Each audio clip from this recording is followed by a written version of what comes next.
Eze, yeah?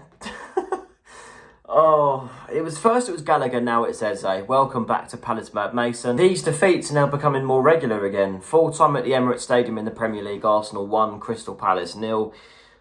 It's not bad, but I'm not going to go back into an era where we've not progressed to the point where I'm glad we've not been battered by a good side. We can compete now, but anyway. It was a good performance from the 30th minute to the start of the game, from the first half an hour, should I say. That would probably be better. Yeah, like we had control of the ball, the passes were neat, we had a couple of half chances, but we were wasteful. And there's one player that I really want to talk about today because he's new to the club, and I think a lot of people have tried to defend him, as have I, after the game against Larnaca, because it was a team failure. But today he was the worst player on the pitch by quite a long way. And I think you know who I'm talking about. Yeremy Pino. He was the worst player on the pitch by a mile. I know he's not the tallest of players and he's not the widest of players. But there was no strength in depth. There was hardly much creativity. There was one decent pass in the second half to set away Mitchell, who put in an awful cross. I think the overall delivery from the left-hand side today was just not good enough at all. And not good enough to break a team like Arsenal down anyway.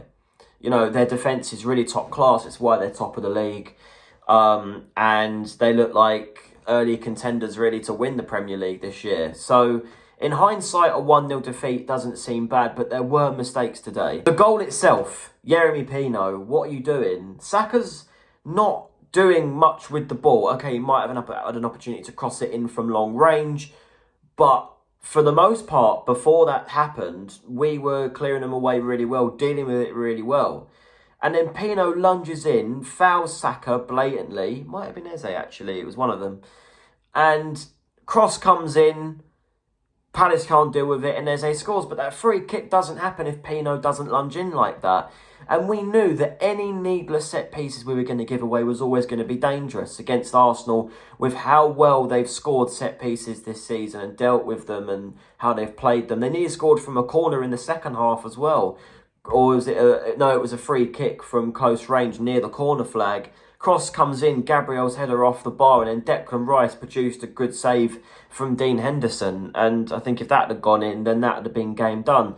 I will give Glasner some credit in terms of the substitutions. I said at half-time, Pino needs to come off. He's not creating anything on that left-hand side. We'd better with Nketiah there. Nketiah came on with half an hour to go, and that's what I wanted.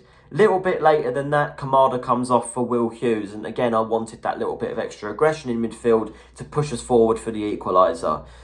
But those last three, ditch substitutions, if you like, 89th minute of the match, and you want Uche to make a difference. Which, by the way, I saw a lot of aggression and a lot of promise from him in them last 6-7 minutes or so. But he needs to come on for longer to make an impact. And hopefully the game in the Carabao Cup gives players like him the opportunity, because I don't really care about the Carabao Cup this season when we're in the Conference League and we're not doing too great in that right now.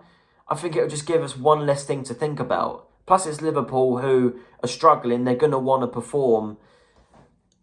Just give these players a rest, Glasner, and we go again against Brentford on Saturday. Please. If we win against Liverpool, then fair play, but I don't want that to be the reason why we then end up dropping points at home to Brentford, who have been picking up some good form, by the way. Also, one more thing. How Ismaila Sarr got a full 90 minutes, I don't know. But this is the power struggle with this football club, is that we don't have many other options to bring on the pitch because of the lack of recruitment and the not great recruitment. Glasner doesn't want to bring Uche on till the 89th minute. He doesn't want to give Romain Esse any sort of minutes whatsoever. Should have come on over Jefferson Lerma, in my opinion, but there you go. This is what I mean. So Ismaila Sarr, again, no matter how he performs, he's going to be first on the team sheet every week.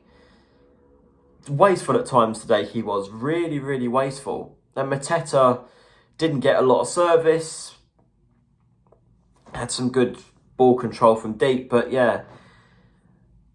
1-0 in hindsight's not too bad, but we just made mistakes. And I'm not going to go back to that sort of era where we're not an established Premier League club, and yay, we lost 1-0 to Arsenal. Like, I'm still not happy with the fact that we lost the game. Anyway, next video is the review in the Carabao Cup between Liverpool and Palace in the last 16.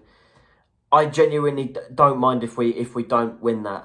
I really genuinely don't. It'll give us something less to think about, so we can just deal with the Premier League and the Conference League till the FA Cup kicks in again in January. Like, I think we need it as a club. You know, I don't normally want us to lose games, but, like, I'm not saying I want us to lose, but I wouldn't mind if we did. It wouldn't make or break my evening. Do you know what I mean? But anyway, next video is the review of that game. Like, share, subscribe, and I'll see you guys for that.